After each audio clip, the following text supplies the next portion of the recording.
All right, let's take a look at part two of the Roaring Twenties.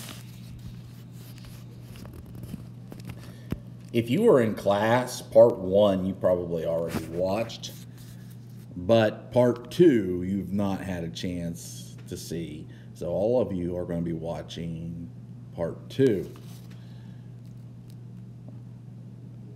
One of the major social pushes of the 19 teens was something called the temperance movement, which was basically making alcohol illegal. Eventually, it was pushed through by 1919, and it was called Prohibition. Now, one of the major reasons for Prohibition was a lot of men had beaten their wives. And a lot of men who had beaten their wives did so under the influence of alcohol. And so one of the pushes of the women's rights movement was also the temperance movement. So today we look back on it and see, well, maybe this wasn't the best idea. But at the time period, it did make sense. I think sometimes in history books, we tend to have 20/20 vision when we look backwards and be a little harsh on why people felt the way they did. And the people in the temperance movement were not crazed lunatics. They were people who were worried about the rights of women and children, and they really believed that if you got rid of alcohol, men would be better fathers and families would stay together better. After Prohibition, and Prohibition was the time period when alcohol was illegal, we have since seen that's not the case. In fact, probably the reason somebody's getting drunk on a constant basis or becoming, has very little to do with the laws. Because during Prohibition, people still found ways to consume alcohol. Instead, it just became illegal. And so when it was illegal, alcohol sales went to basically mobsters. And between 1919 and 1933, had gangsters like Al Capone who got rich off the sale of alcohol, but they also would enforce their territories. And this time period was very, very emblematic of smashing barriers. So when alcohol became a barrier, a lot of people turned to it rather than running from it. And during the 1920s, a lot of people would drink, for example, in speakeasies. These were illegal bars that were usually in the basements of buildings, on street corners, for example. And you would have to speak easy when you came in so that nobody knew, even though everybody did know. Even the police were kind of in on it in the major cities like New York and Chicago.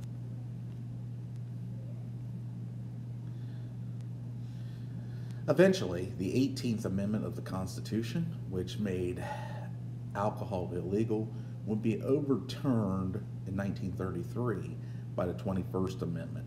So the 18th Amendment of the United States is no longer the law of the land. It is the only amendment to have ever been overturned by a later amendment. Illegal drinking, the industry of selling alcohol was called bootlegging because you had to keep your boots on the ground and keep moving to stay away from federal agents who were trying to catch these bootleggers. In 1920, the 19th Amendment was passed, women finally gained the legal right in the entire United States to vote. Now, ladies, if you're listening to this, I want you to remember that women fought for a long time to get the right to vote. And I encourage you, when you get older, girls, as a father of 3 daughters, you go out and vote as well. And that is very, very important. Don't let anybody ever tell you not to vote.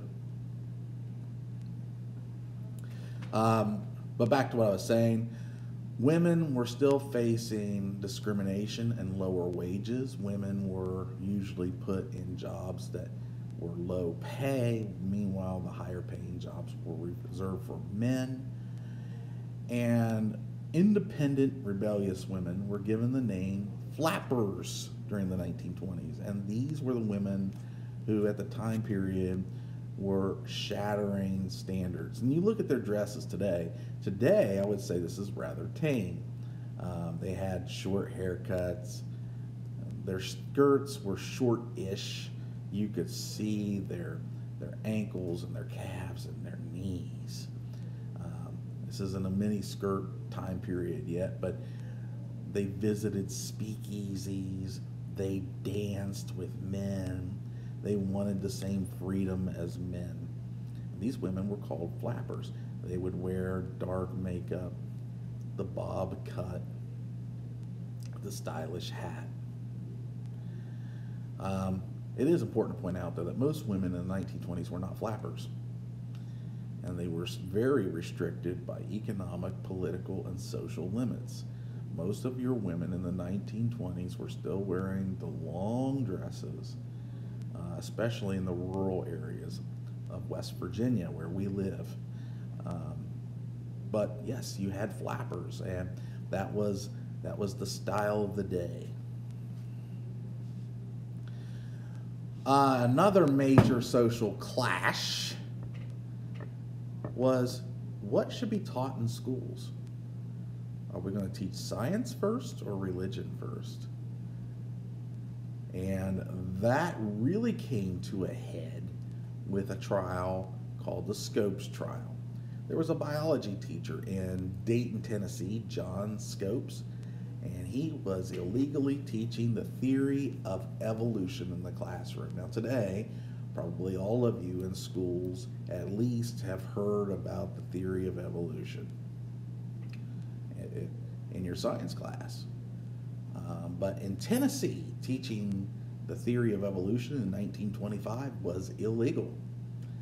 And it had a hefty fine attached to it, $100. Now today, it's like, well, $100 isn't that bad. 1920, that's a lot of money. This trial went to court, and when it went to court, the 2 top lawyers in the nation did this trial pro bono. Now, pro bono means they're going to be the lawyer for free. Now, why would a lawyer choose to do a case for free?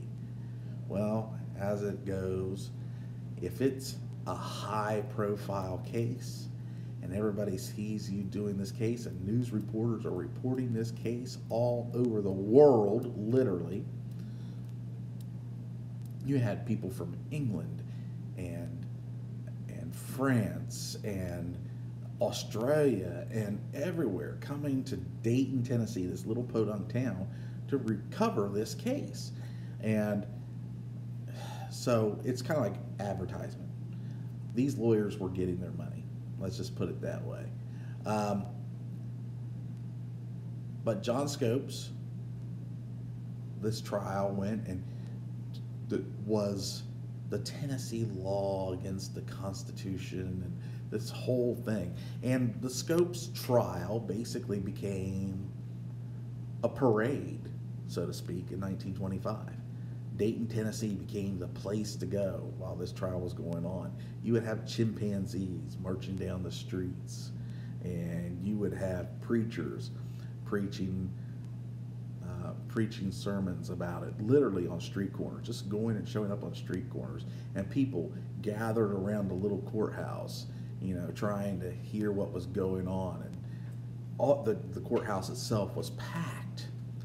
The trial symbolizes the tension in the 1920s between those who wanted change and progress and those who were in favor of traditional, older beliefs and values. And in the 1920s, these things came to a head.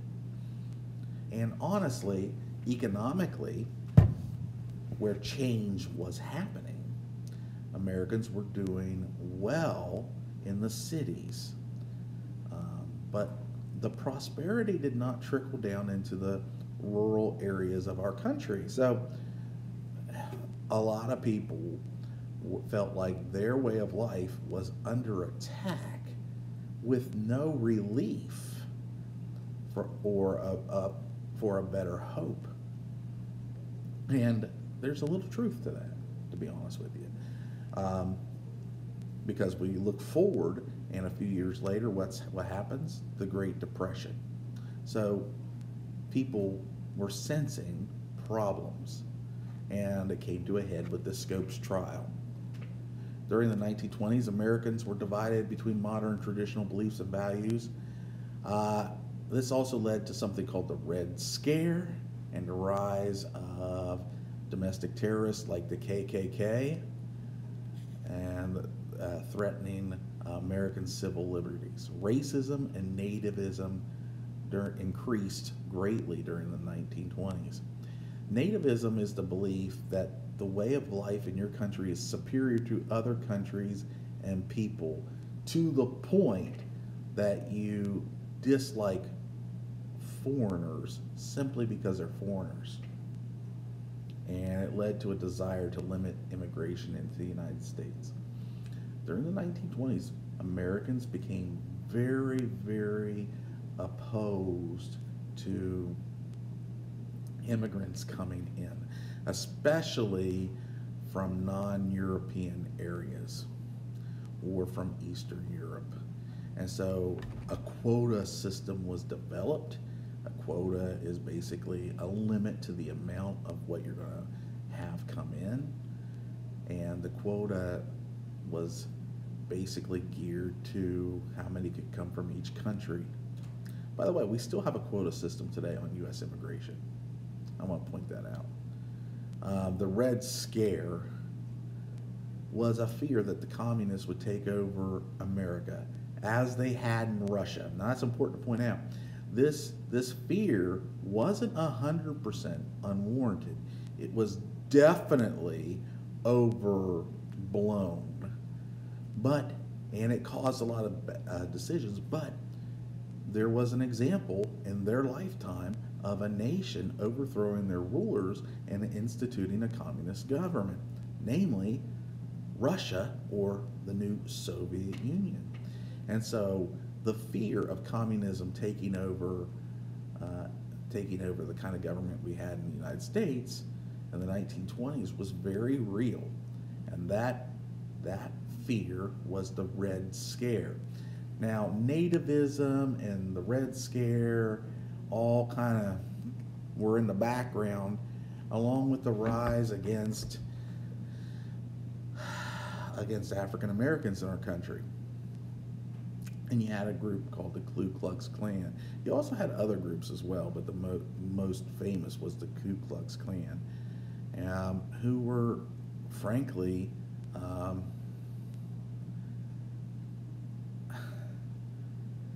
terrorizing Americans that weren't white. And you had mob lynchings. A lynching is a hanging of somebody simply because of their ethnic or religious or racial background. And one of the biggest embarrassments, I think, in 1927, the KKK, they're walking down the streets of Washington, D.C. in a large parade of over 50,000 people. One example of nativism is the Sacco and Vanzetti case. They were two Italian immigrants who were accused of robbery and murder. And the men were convicted and executed in 1927. The problem is the two men were convicted with little evidence. Many believe they were convicted because of their beliefs. They were anarchists. And if you guys remember back at the McKinley murder 30 years before, McKinley was assassinated by an anarchist. An anarchist is somebody who believes that there should be no government. Many people felt like they were convicted because they were immigrants. And this court case contributed to the rise of nativism or distrust of foreigners. One of the other social changes in the 1920s was the change in the kind of music Americans were listening to. Americans were no longer listening to the older styles of music. They were now beginning to look into other expressions of music. One of the greatest examples took place with the Harlem Renaissance, with the jazz music that was coming out of Harlem. You had musicians like Duke Ellington and Bessie Smith and Louis Armstrong coming out of Harlem. You also had men from like New Orleans in the South, like W.C. Handy, who would have, for example, ragtime became a theme. You also had blues music coming out of the South and being recorded as well. And yes, you also had what was referred to as country music. Now today, what we call country probably doesn't sound much like the country music of the 1920s. But all of these styles were faster than the styles that were before World War I. And they had a lot to do with the changes that were going on in America, the faster pace of life that Americans were having. Also during the Harlem Renaissance, you had new authors like Langston Hughes and E.E. Cummings, which you're going to read a poem of each of theirs as well.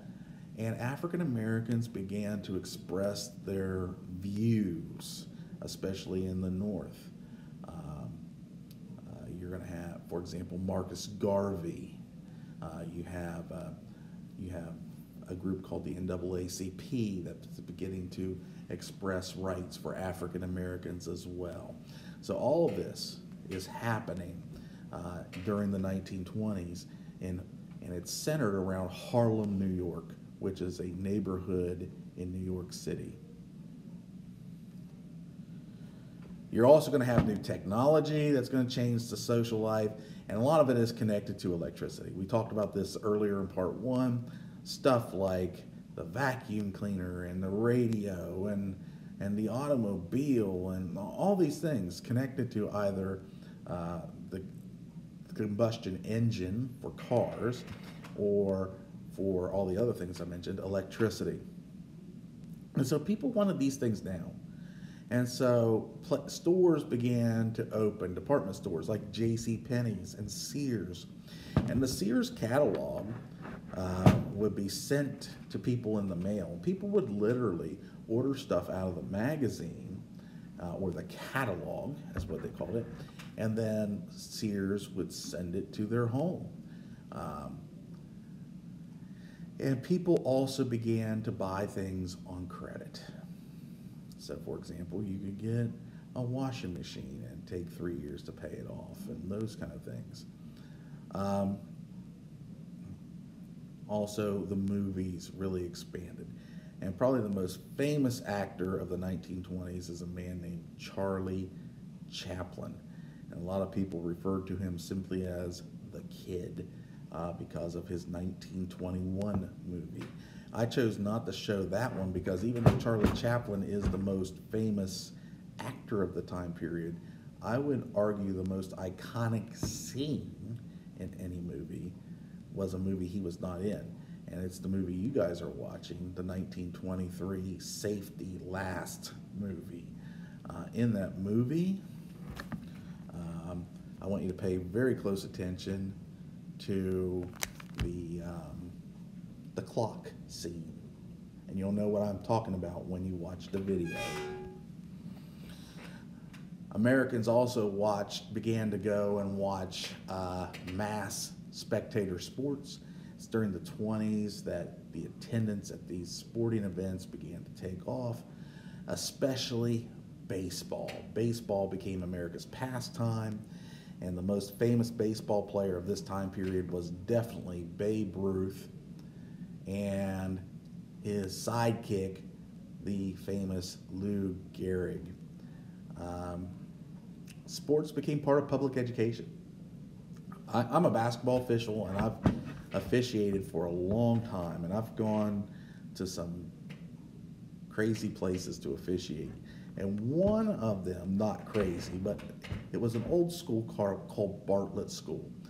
I believe the school building is now torn down, but I remember going there, and it used to be a high school, and then by the time I officiated there, it was a grade school. But I walked in, and you would see pictures from the old high school of their high school championship teams from the 1920s. You know, I know we're here on South Side, but I kind of like going into the Parkersburg Fieldhouse sometimes, not because PHS is my favorite school, because they're not, it's Parkersburg South, but because I do have a sense of history. And remember that Parkersburg High School and Parkersburg South were one school until 1968. And I love going in there and seeing all the old trophies and all the old pictures of guys like Greasy Neal from the Parkersburg area. Anyway, back to this.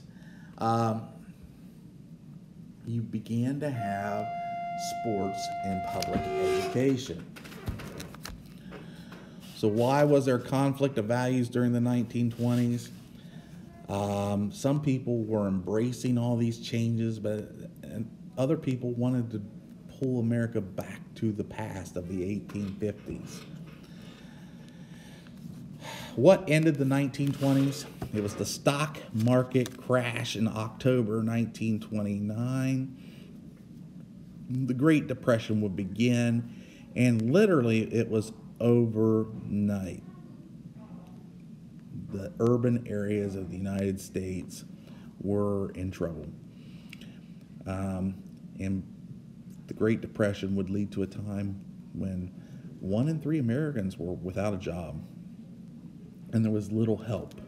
And we'll talk about that with our next unit. What were some of the weaknesses of the economy during the 1920s that led to the Great Depression? Overproduction in agriculture led to a severe drop in prices, and farmers couldn't repay their loans, and their loans foreclosed. High unemployment in some industries like the railroad and coal mining industry. Slowing automobile sales. And in some cases, too much is being produced and not enough is being consumed. That dropped the price to a point where people couldn't make a profit. The prosperity of the 1920s did not include everyone. There was very unequal distribution of wealth during the 1920s. It's important to point out. And for many Americans, the 1920s was a decade of poverty. 60% of Americans lived just below the poverty line. That's incredible. At a time where we think of America as being very prosperous, and it was, a lot of people were poor. And it's important to point that out. All right, guys, I hope you have a wonderful day, and I will see you later.